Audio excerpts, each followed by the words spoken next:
The blazing Florida sun pressed down on the shimmering waters outside the Harbor View Resort. But inside the cool conference room, Malik Johnson felt the same emptiness that had haunted him for years. Surrounded by government officials, developers, and investors, he adjusted his gold cuff-links, a habit he'd carried since his rise to power. Another meeting, another project to dissect. Another chance to expand an empire that had long since lost its meaning. Sustainable tourism isn't just a buzzword, Mr. Johnson, a firm voice cut through the air. It's about protecting the communities that actually live here. Malik's attention snapped to the speaker. A young black woman stood confidently at the front of the room, sunlight spilling over her natural curls as she met the eyes of every person there. She wore a crisp white blouse and a navy blazer. Nothing flashy, but she carried herself with a grace that made her presence impossible to ignore. And you are. Malik's voice carried the authority of a man used to commanding any room. Ayanna Brooks, cultural anthropologist. Her tone was steady, unshaken. I'm here because somebody has to speak for the families whose homes, traditions, and livelihoods are always the first casualties of development. The way she said casualties made Malik pause. He was a man who had spent years sizing people up, finding their weaknesses, their price tags, their breaking points. But Ayanna was different. Her eyes were sharp, fearless, and sincere in a way he had not seen in a very long time. Miss Brooks, he said slowly, leaning forward. In my experience, development and profit don't have to be enemies. And in mine, she countered without hesitation. When profit comes first, sustainability is nothing more than a marketing strategy. The room went silent. Everyone shifted uncomfortably. No one spoke to Malik Johnson that way, not investors, not politicians, not even competitors. Yet instead of anger, Malik felt something stirring in him. Was it curiosity or admiration? You have my attention, he said quietly. For the next half hour, Ayanna presented her research with passion that drew every ear in the room. She spoke of fishermen being priced out of waters their families had sailed for generations, of coral reefs destroyed in a single construction season, of entire communities stripped of their heritage. Malik found himself not only listening to her words, but watching her movements, the way she pushed a curl behind her ear, the way her hands emphasized each point, the way her smile lit her whole face when she spoke about protecting traditions. When the meeting ended and people shuffled out, Malik made a decision that surprised even him. Miss Brooks, he called, his deep voice halting her steps. She turned, cautious but unafraid. Would you have dinner with me tonight? I want to hear more about your work. She studied him for a long moment, clearly trying to measure his intentions. This isn't about convincing me to support your development plans, is it? No, Malik said honestly, the words sounding foreign even to himself. This is about understanding why you still care enough to fight for something bigger than yourself. For a man who had spent years hiding behind power, deals, and acquisitions, the vulnerability in his own voice startled him. Ayanna's gaze softened just slightly. All right, but somewhere local, somewhere real. No upscale restaurant where people know your name and comp your meals. Malik almost smiled. I know just the place. As she walked toward the door, he found himself watching her with a strange new awareness. For years, nothing had interested him beyond money, power, and control. But now, with this woman, something had shifted. He cancelled his nightly international call, something he hadn't done in years and, for the first time in a long time, Malik Johnson felt anticipation for something he couldn't buy, couldn't control, and couldn't predict. The night air in Key West carried the scent of grilled shrimp and the rhythm of live jazz echoing through cobblestone streets. Malik Johnson walked beside Ayanna Brooks, leading her through the vibrant town toward a small restaurant he hadn't visited in years. Unlike the polished world he usually inhabited, this place was alive with Soul Street performers under lamplights, families laughing on porches, and voices that carried history in every word. This place has spirit, Ayanna said, pausing to watch a saxophonist playing beneath the glow of an old lamppost.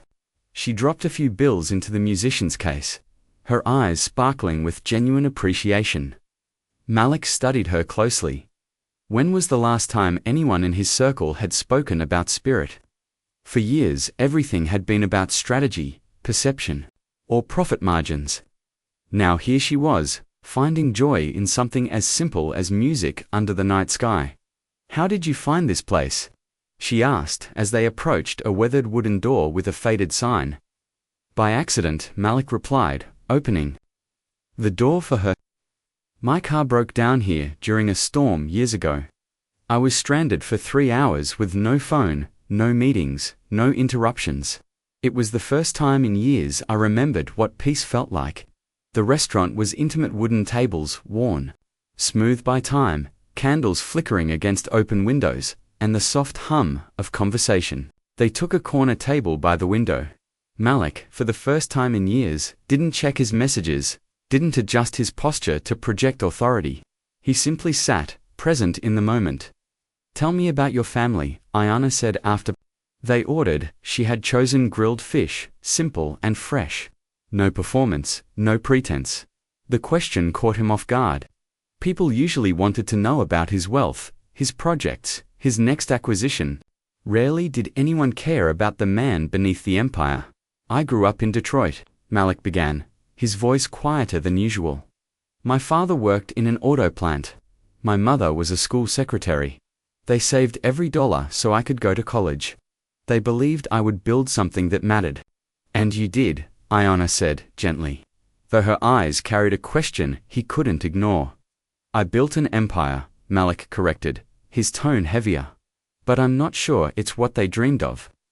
My father used to say, a man should leave the world better than he found it. Somewhere along the way, I forgot what that meant." Ayana tilted her head, studying him in the soft candlelight. "Maybe you just need to remember what it meant to you." Her words struck deeper than he expected. He leaned forward. "What about you? What made you choose cultural anthropology?" Her face lit up with passion. "My grandmother. She was Gullah Geechee, one of the last in our family who still told the old stories.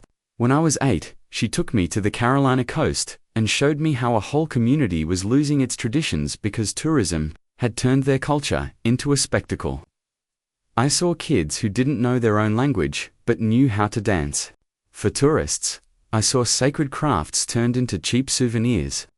Her voice tightened with conviction. "That's when I realized some things are worth more than money. Identity, culture, roots. Those can't be bought back once they're lost." Malik felt something stirring in his chest, something he hadn't felt in years. Admiration tinged with envy. She still believed in something pure. He had almost forgotten what that felt like. "Is your grandmother still alive?" he asked quietly. "She passed last year," Ayana said, her voice softening. "But before she left, she made me promise to fight for the voices nobody listens to. That's why I'm here, Malik. That's why I can't just smile and go along with projects that silence communities." They fell into silence. Not uncomfortable, but thoughtful. Malik found himself watching how she savored each bite of her food, as though even a simple meal deserved respect. For him, food had always been fuel, another task between meetings. Tonight, it felt different. Finally, Ayana spoke again. "Can I ask you something personal?" "Anything," Malik replied, surprising himself with how much he meant it. "When you smiled earlier, talking about your parents, you were a completely different man. Why do you hide that?" The question hit him like a blow. No one had ever noticed, no one had ever cared to. "Because vulnerability is weakness in my world," he said automatically, then stopped, his voice softening. "At least, that's what I've always believed." And now, Malik looked at her, meeting her eyes without flinching. For once, there was no mask, no armor, no empire to shield him. "Now, I'm not sure what I believe anymore." Later, they walked through the streets without a destination, speaking of dreams they had once tucked away.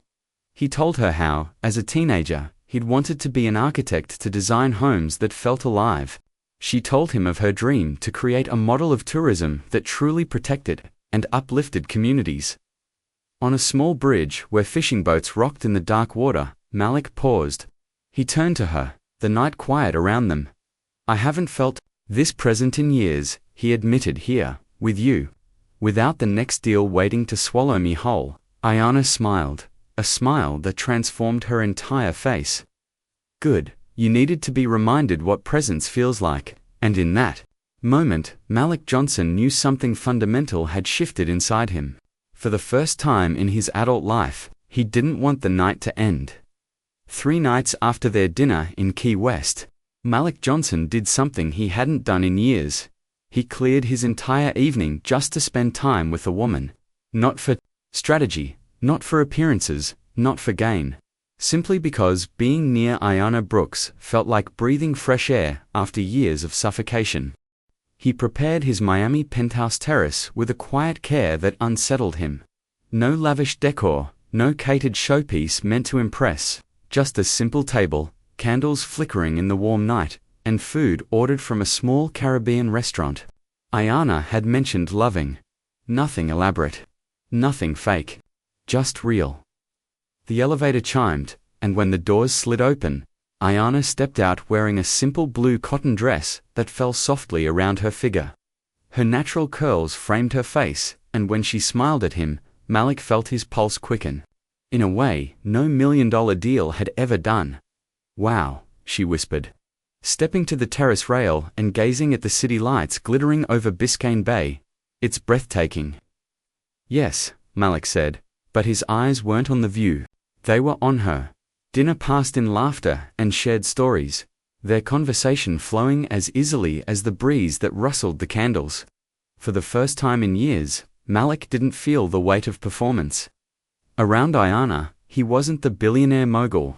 He was simply a man. When their plates were empty and the night grew quieter, Ayana leaned forward, her voice softer than it had ever been. Malik, can I ask you something that's been on my mind? Anything, he answered, and he realized. He meant it. Are you happy? Truly happy? The question struck deep. He turned away, resting his hands on the glass railing, staring at the lights below. His silence stretched long enough that Ayana wondered if he would answer at all. No. He admitted finally, the word falling from his lips like a confession. I haven't been happy for a long time. Why? He exhaled, shoulders heavy. Because somewhere along the way to having everything, I lost myself. I built an empire, but I live alone in an ivory tower. I can move markets, but I don't move hearts. I can buy anything I want, but I don't have anyone I truly want to share it with. Sometimes I look out at all this. He gestured to the glittering skyline, and it feels hollow.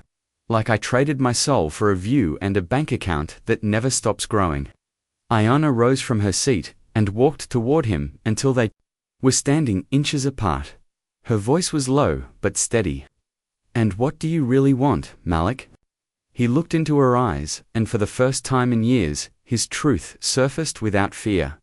I want to feel alive again. I want to wake up with purpose, not pressure. I want to build something that matters, not just something that sells. And, more than anything, I want someone who sees me, not the billionaire, not the empire, just me. His throat tightened. Someone like you. The words hung between them, raw and vulnerable. Ayana's eyes softened, and she took a step closer. Maliki lifted a hand, brushing his fingers against her cheek. He started to speak, but she gently placed her finger over his lips. I have something to tell you, she whispered, her own voice trembling. Something I've never told anyone. Malik frowned slightly, uncertain.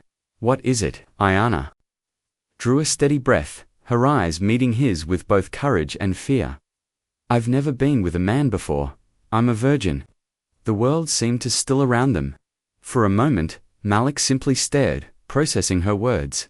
At 28, she continued, her tone both vulnerable and firm, I've had chances, but I've never trusted anyone enough to give them that part of me. I wasn't waiting for perfection, Malik.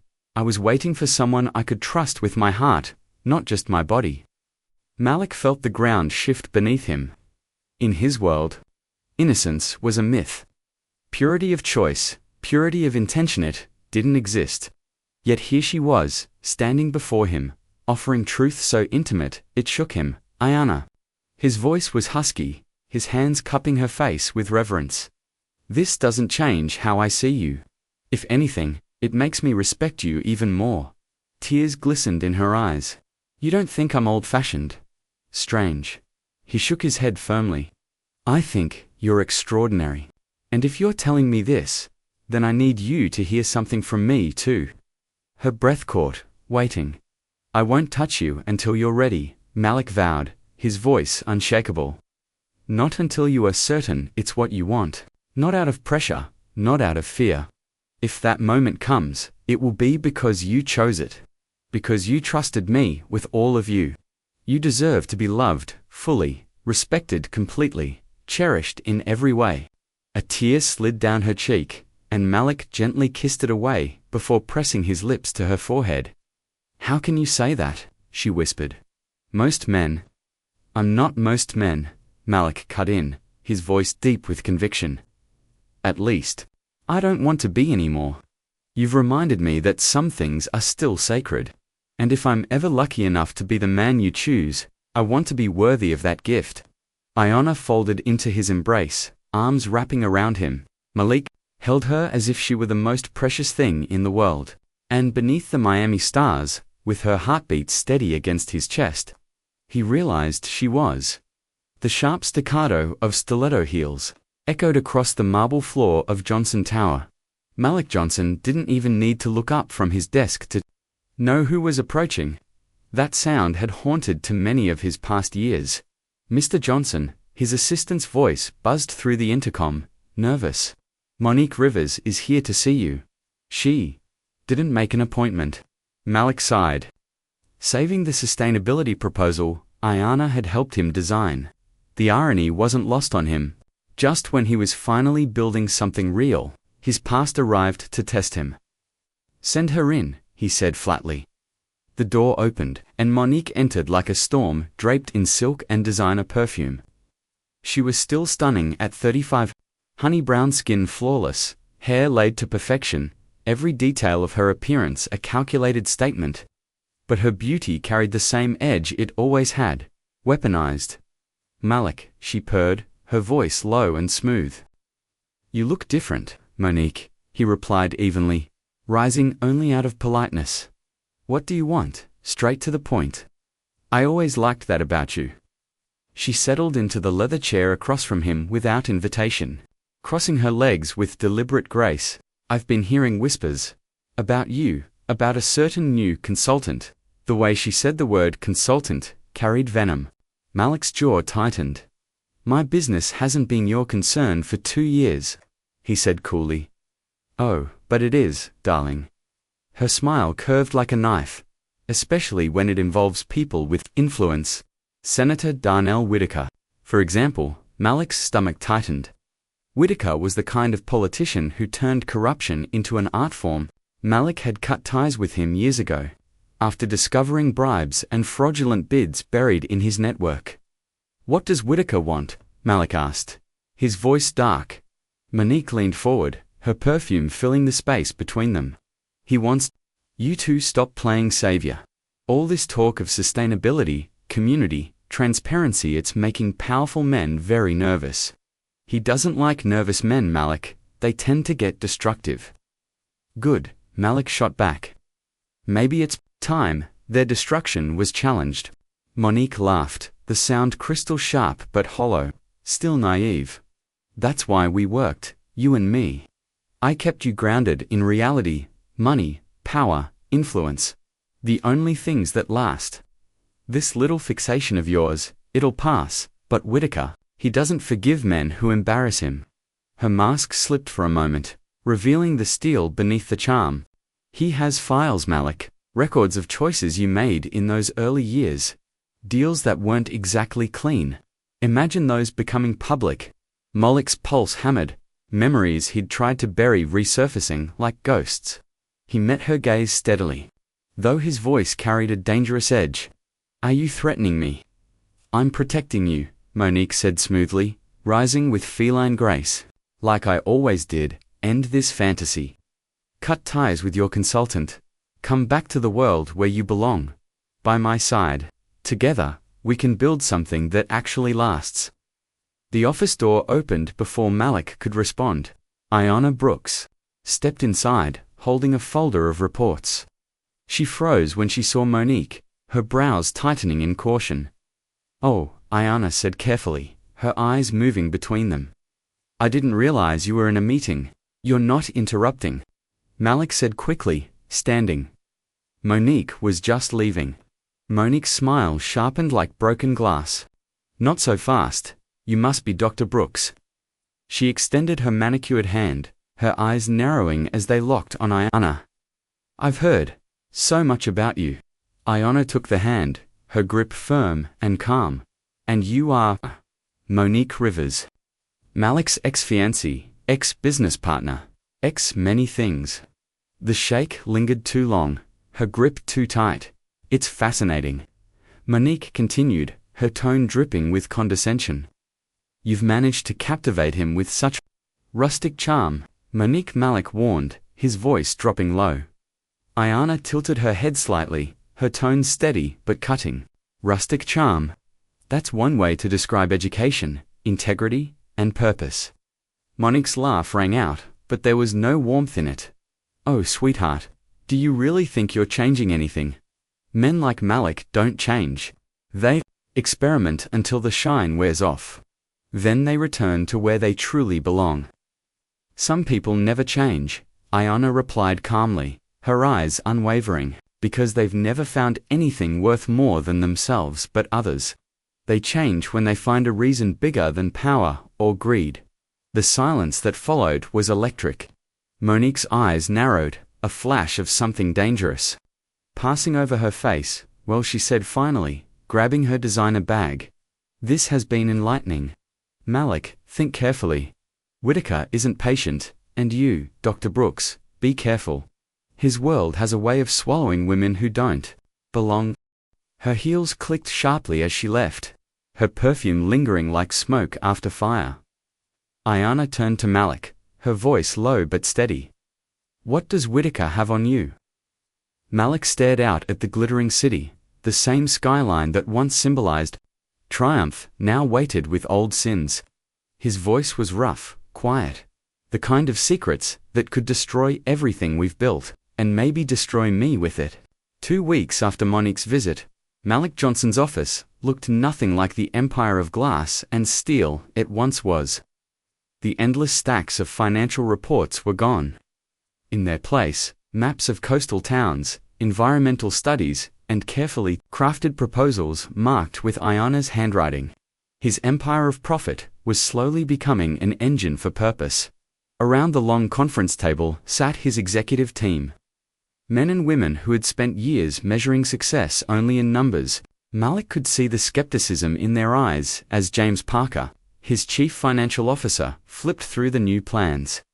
"The numbers don't lie," James said, adjusting his glasses.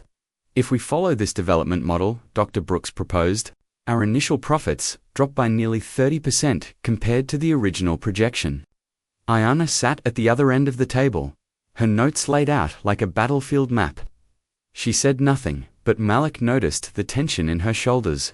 He knew how much she had poured into this work, but James hesitated, scanning further. "The long-term growth is staggering. We're talking about a business model that sustains itself for decades, not years. Communities thriving instead of collapsing. Environments preserved instead of destroyed. And profits that grow steadily with time instead of burning out." "How is that possible?" asked Sandra Lewis, the marketing director, leaning forward. Ayanna finally spoke, her voice calm but commanding. "Because when you invest in people and place, instead of stripping them for quick gain, you create a cycle that feeds itself. Thriving communities attract conscious travelers willing to pay more for authentic experiences. Preserved environments become assets that grow in value. Workers who are paid fairly create better service, which brings more loyalty. It's not extraction, it's regeneration." Malik's deep voice followed, steady and strong. "For years, we've built resorts that look impressive, but kill the very soul of the places they're built on.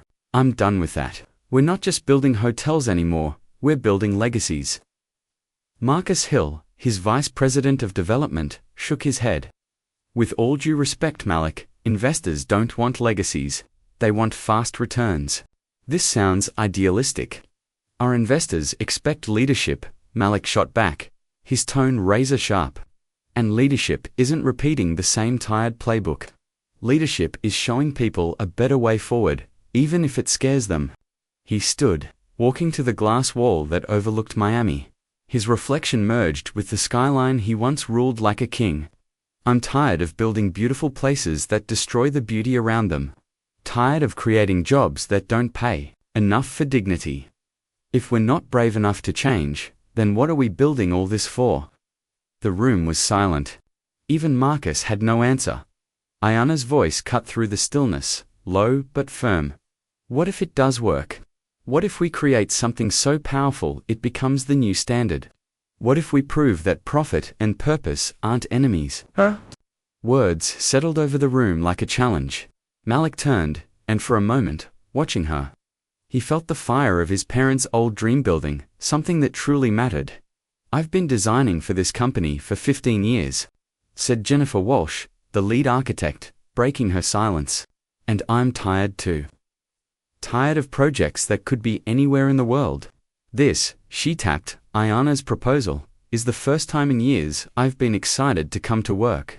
A murmur spread across the table, heads nodded, hesitant, but nodding nonetheless. So, Malik asked, scanning every face, are we agreed? We move forward with the Heritage Shore model. One by one, every head nodded. Some reluctant, others burning with new conviction. When the meeting finally emptied, only Malik and Ayana remained. The table was littered with papers, but the air between them was alive with something deeper. Malik stepped toward her, his voice quieter now.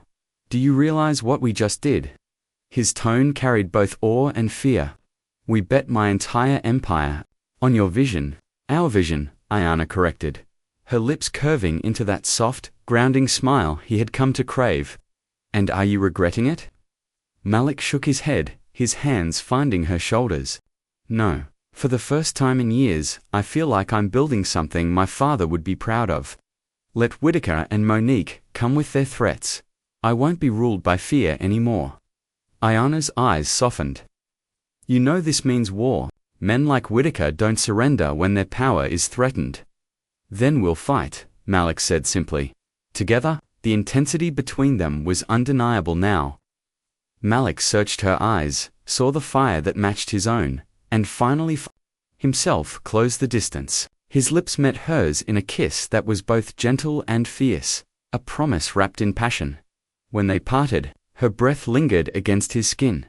You've transformed, Malik Johnson, she whispered. He shook his head, resting his forehead against hers. No. You helped me remember who I was meant to be. The Georgia air carried the scent of magnolia and fried chicken as Malik Johnson's black SUV pulled up to the modest two-story home where Ayana Brooks had grown up. The house wasn't polished like his Miami penthouse or his high-rise office. Its paint was weathered in places, the garden wild with azaleas and roses. But it had something Malik hadn't felt in years, soul. They're going to love you, Ayana said, smoothing the folds of her yellow sundress with hands that betrayed her nervousness. Malik adjusted the simple shirt he wore, one of the few in his closet that didn't cost more than most people's rent. He smiled faintly. I promised to behave. Before they even reached the steps, the front door swung open. Evelyn Brooks' warm eyes, a smile that could light a room, down the porch and wrapped Ayana in a hug that squeezed the air out of her. Behind her stood Samuel Brooks, tall and broad-shouldered, his salt and pepper hair cut close, his eyes sharp but steady. Baby girl, Evelyn said, clutching Ayana like she hadn't seen her in years. Lord, it's good to have you home. Chest tightened at the sight. When was the last time anyone had greeted him with that kind of unfiltered joy? And you must be Malik, Samuel said, stepping forward, extending a calloused hand that spoke of decades of honest labor. His grip was firm, his gaze direct. Yes, sir, Malik replied with quiet respect. It's an honor to meet you, Evelyn smiled knowingly as she ushered them inside. Come in, Come in. Dinner's almost ready. The house felt lived in, family photos covering the walls. A quilt draped across a couch, the faint hum of gospel music playing in the kitchen. It was the kind of home Malik had dreamed of as a boy, before his ambition had buried those dreams under steel and glass.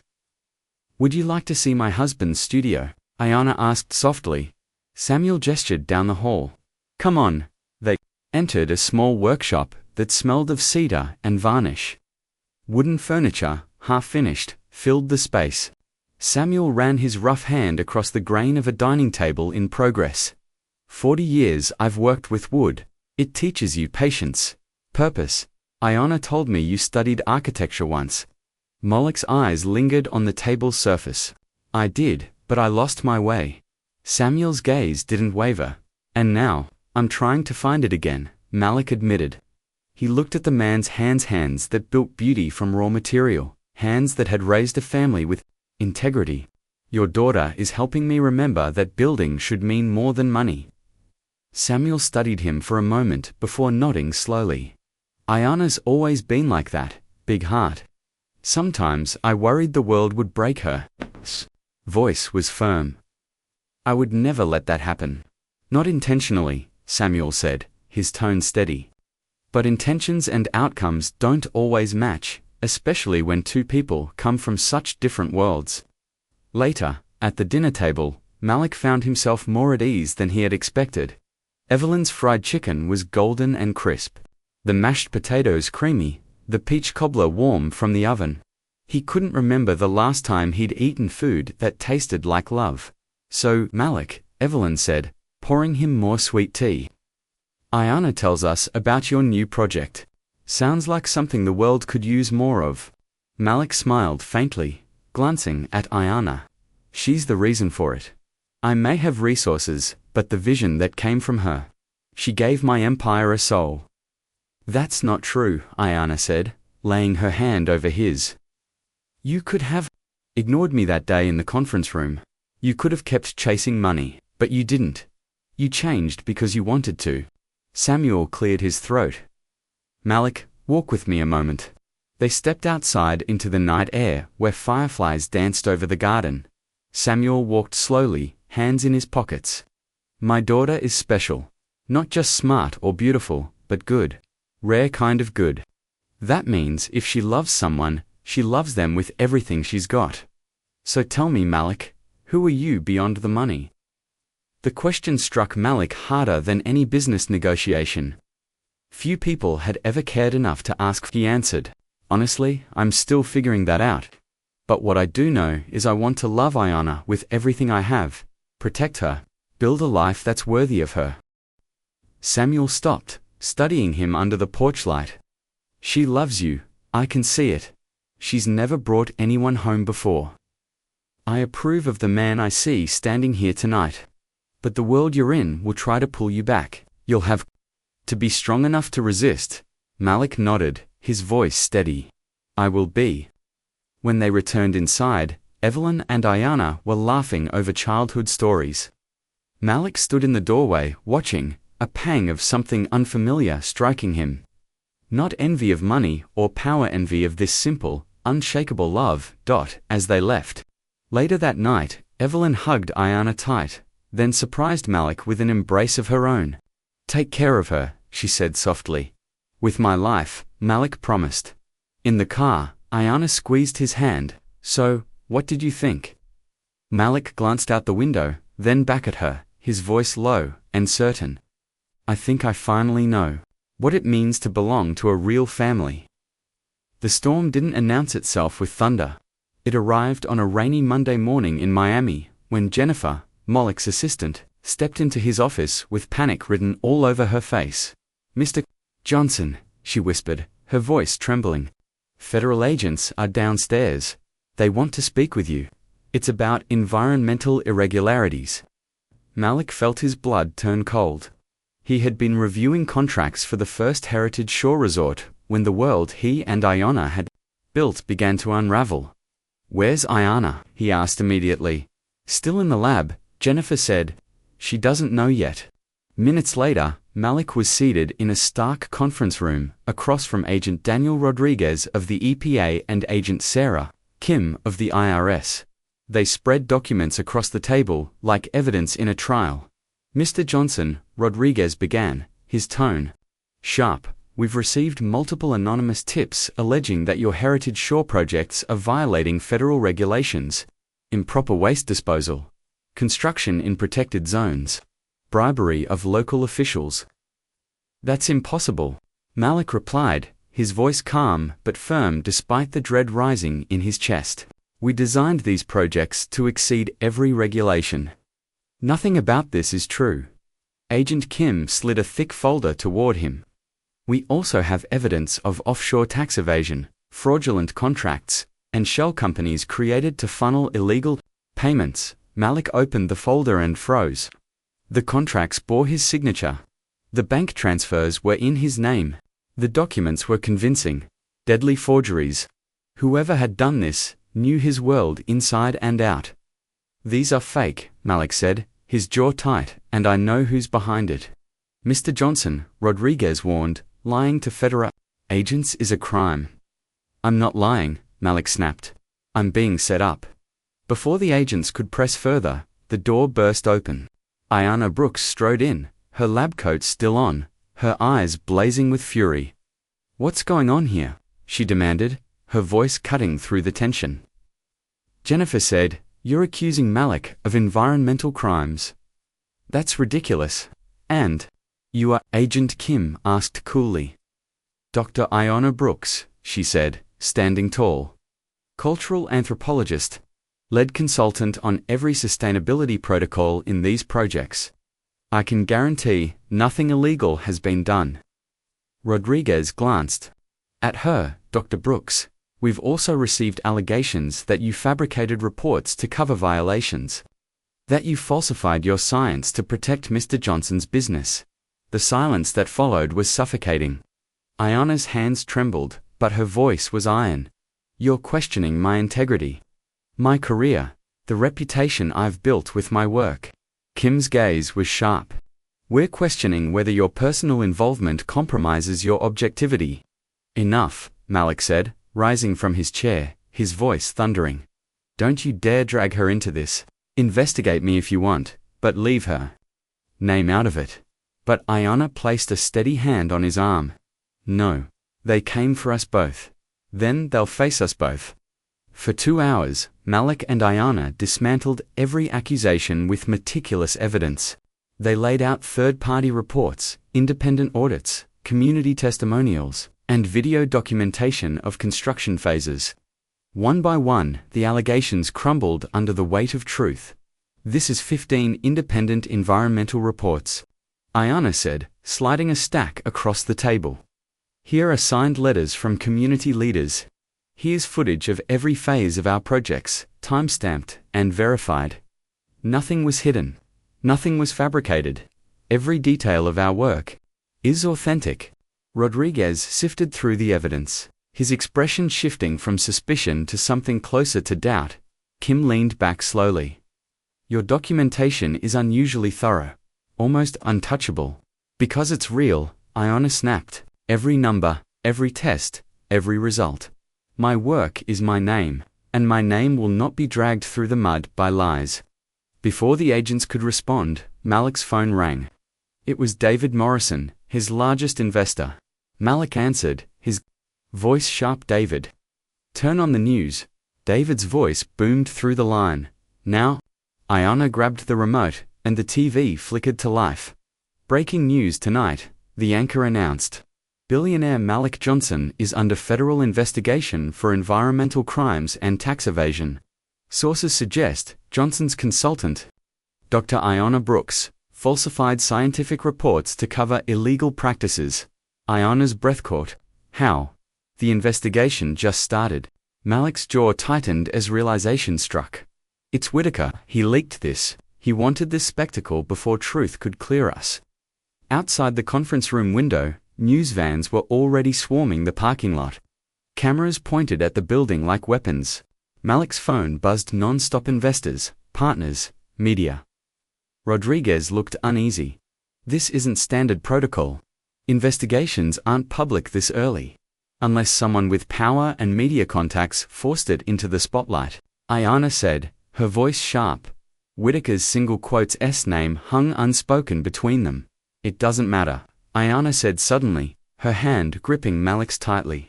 They wanted a war. Then they'll have one. But they picked the wrong people to fight.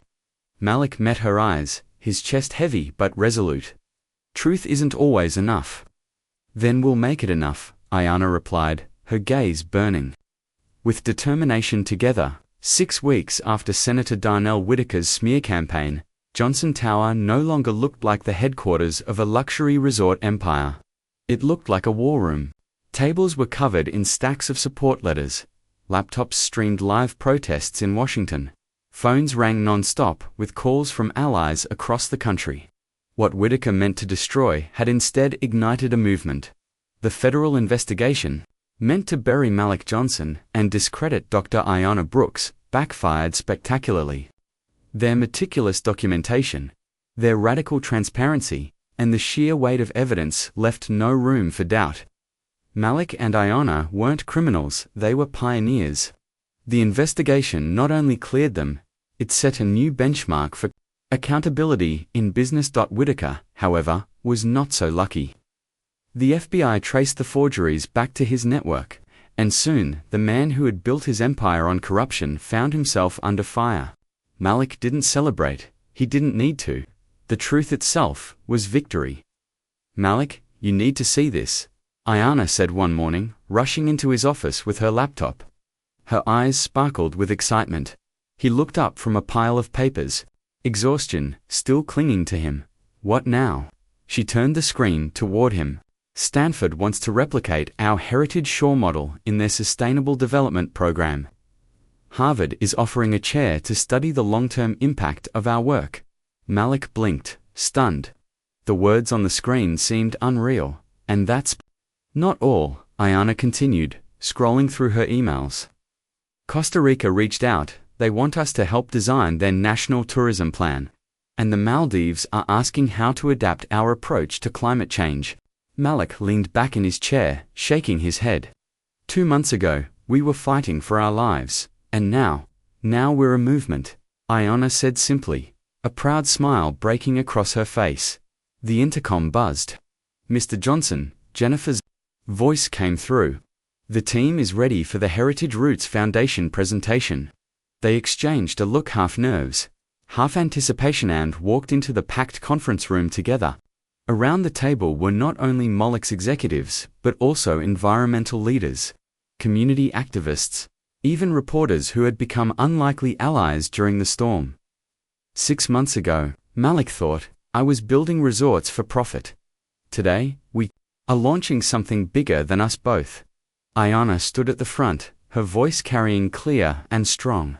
On the screen behind her, the new logo glowed, intertwined roots forming a tree, its branches reaching upward. The Heritage Roots Foundation is not just about sustainable tourism, she said. It's about creating a new way of doing business. One where communities thrive instead of vanish. One where the environment is protected, not exploited.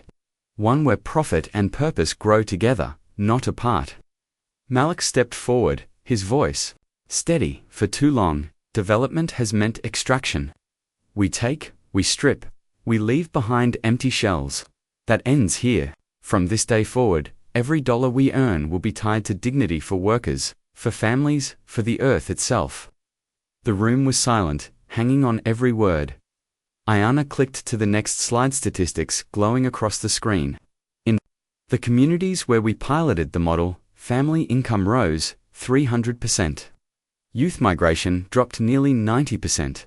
And not a single acre of natural habitat was lost. Heads turned, whispers filled the air.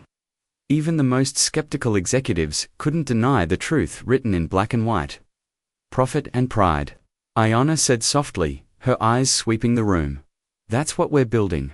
Jennifer Walsh, the architect, raised her voice. 15 years designing resorts, and for the first time, I feel like my work has meaning. A murmur of agreement rippled around the table. Malik's chest tightened, not with fear, but with pride.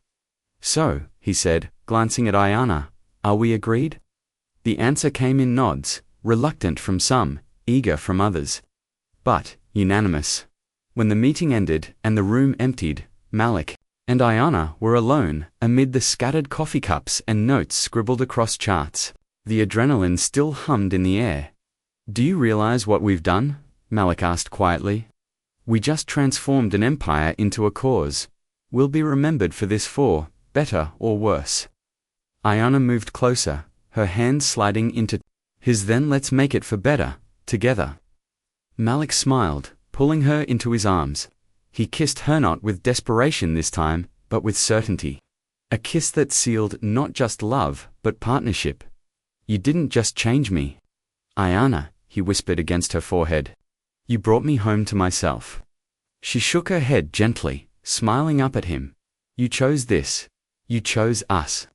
I just reminded you that it was possible." Outside the windows, the Miami skyline glittered like stars.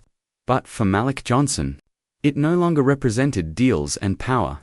It represented people, communities, and a future worth fighting for. The autumn night in Savannah, Georgia was soft, the air rich with jasmine and the hum of cicadas. Church bells rang faintly in the distance. As Malik Johnson stood on the balcony of the Brooks family home, the warm light of the house glowing behind him. He had spent the entire day surrounded by Iana's family, laughing at stories from her childhood, listening to Samuel's wisdom in the workshop, and helping Evelyn set the table for dinner. It was the kind of day he had never experienced in his life, simple, genuine, filled with love that expected nothing in return. Inside the guest room, Evelyn had placed 2 separate beds, her smile teasing as she said, "Until you're married." Malik respected it, but as he stood under the October moonlight, he couldn't shake the feeling that tonight carried something more. "Malik," Ayana's voice came from behind him. He turned to see her standing in the doorway, wearing a simple cotton robe, her natural beauty glowing in the silver light. She stepped onto the balcony, her bare feet quiet against the wood. "What are you thinking about?" she asked softly. "I'm thinking," he said, his deep voice low, "that I've never felt more at home than I do here with you, with your family. Like everything in my life was leading to this moment." Ayana moved closer, her eyes steady and filled with determination. "Then there's something I need to tell you." His chest tightened. "What is it?" "I'm ready," she whispered. The words carried no hesitation, only certainty. For a moment, Malik couldn't breathe. He searched her face, needing to be sure. "Are you certain, Ayana? There's no rush, not now, not ever." She reached up, cupping his face in her hands. "I'm sure, because I love you. I'm sure, because I trust you. I'm sure, because I want our first time to be here. In this place, that means family and home, surrounded by the love that raised me." Emotion swelled in his chest. He kissed her gently, a kiss that carried years of longing he hadn't known. He possessed. When they pulled apart, tears shone in her eyes, not from fear, but from joy. "I love you, Malik Johnson," she whispered, "with everything I am." He smiled, his voice breaking with emotion. "And I love you, Ayana Brooks, with everything I hope to become." They stepped inside the quiet room. Malik closed the door softly, shutting out the world. Moonlight streamed through lace curtains, casting delicate patterns across the walls. The scent of roses from Evelyn's garden drifted through the open window, wrapping the moment in something sacred. Ayana untied her robe with trembling hands, letting it fall to the floor. Malik's breath caught not just at her body, but at her courage, her beauty, her strength. She was perfection, not the shallow kind the world worshipped, but the kind born from integrity and truth. "You're the most beautiful woman I've ever seen," he said, his voice rough with reverence. Their lips met again, deeper this time. Their hands explored slowly, tenderly, every touch a vow. Malik was infinitely gentle, moving only when she guided him, listening to every breath, every whisper. He held her as if she were fragile glass, but kissed her as if she were the only air he needed. When the final barrier fell, and they became one, Ayana's soft gasp filled the room. Malik stilled, his forehead pressed against hers. "I love you," he whispered, his voice breaking. "I love you," she breathed, her hands clutching his shoulders. In that moment, Malik finally understood what it meant to make love not possession, not desire, but communion. Two souls trusting each other completely. Afterward, they lay tangled together. Iona's head on his chest, his fingers stroking through her curls. Outside, the sounds of savannah carried on, crickets singing, the wind brushing through trees. But inside that room, time itself seemed to pause, as if the universe had given them this moment as a gift. "Are you okay?" he asked softly, kissing the crown of her head. "More than okay," she murmured, tracing lazy circles on his chest. "It was perfect. You were perfect." He kissed her temple. "No, we were perfect." Together, for a long time, they lay in silence, wrapped in peace, hearts beating in rhythm. Finally, her sleepy voice broke the stillness.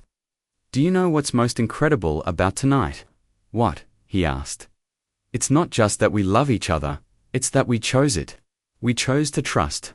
We chose to build something bigger than ourselves." Malik pulled her closer, his chest tight with a happiness he had never known. "And I'll keep choosing you every day, for the rest of my life. Promise," she whispered.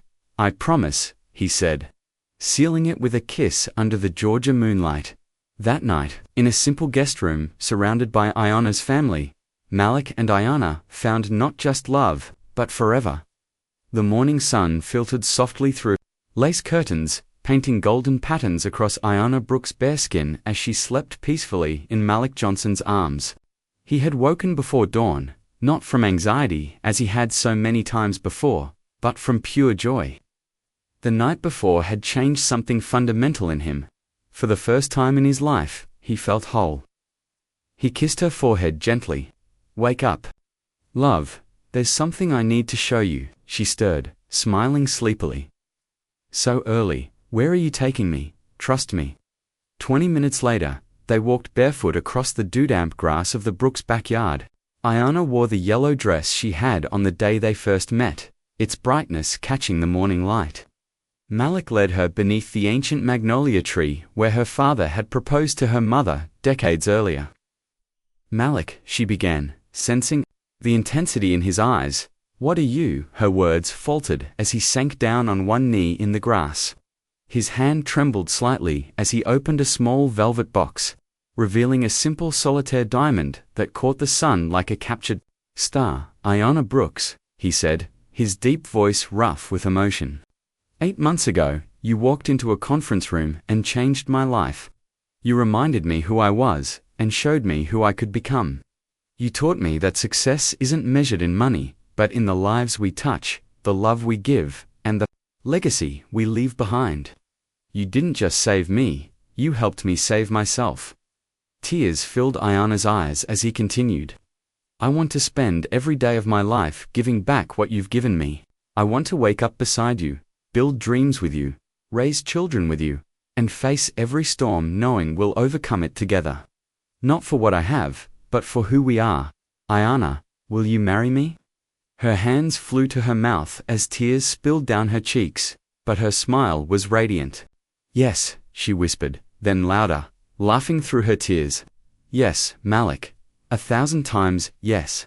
He slid the ring onto her finger with trembling hands, then rose and swept her into his arms, spinning her around as both of them laughed. Like children, when he set her down, their kiss was full of fire and promise, sealing the future they had just chosen. From the terrace, Samuel and Evelyn Brooks watched quietly, coffee mugs in hand. Evelyn's smile was almost as bright as her daughter's. Samuel raised his cup in a quiet toast. "Looks like we've got a wedding to plan." Later that morning, the four of them sat together, sipping coffee, and talking about more than a wedding. They spoke about life, about the Heritage Roots Foundation, which was already spreading across states and attracting global attention, about raising children in a world that desperately needed hope, about building a family that believed in purpose as much as love. "Protect what you've built together," Samuel said gravely, his eyes on Malik. "The world will try to separate you 1,000 different ways. But if you remember, you're stronger together than apart. You'll survive anything. Ayana laced her fingers through Malik's. We're a team. In everything. That afternoon, as they walked through Savannah's cobblestone streets, hand in hand, Malik felt something he had never known before: connection to history, to community, to a love that would outlive them both. You know what's funny? Ayana said, as they waited at the airport later. A year ago, I was just studying how communities protect their identity in a changing world. I never imagined I'd become part of building something entirely new. Malik kissed her hand. And I was building empty monuments to wealth. Now, we're building a legacy that will last generations. On the plane back to Miami, they sketched out plans for both their wedding and their future. A wedding on the beach, surrounded by the very communities they had helped protect. A honeymoon that would double as visits to new heritage roots projects across the globe. And eventually children, a family raised to believe in love, justice, and responsibility. That evening, standing once again on the terrace of his penthouse, Malik pulled Ayana close, gazing out at the Miami skyline where it had all begun. Ready for the next adventure, Mrs. Johnson? He teased softly. Born ready, she replied, her eyes glowing. Their kiss tasted like the future, bright, uncertain, but overflowing with possibility. Malik Johnson had started as a billionaire who had everything, yet nothing at all.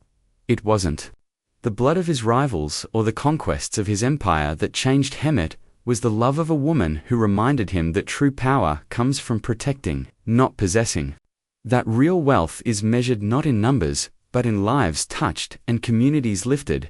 And as he held Ayana in his arms under the Miami night sky, he knew with absolute certainty they weren't just building a marriage, they were building a legacy of love and purpose that would last for generations.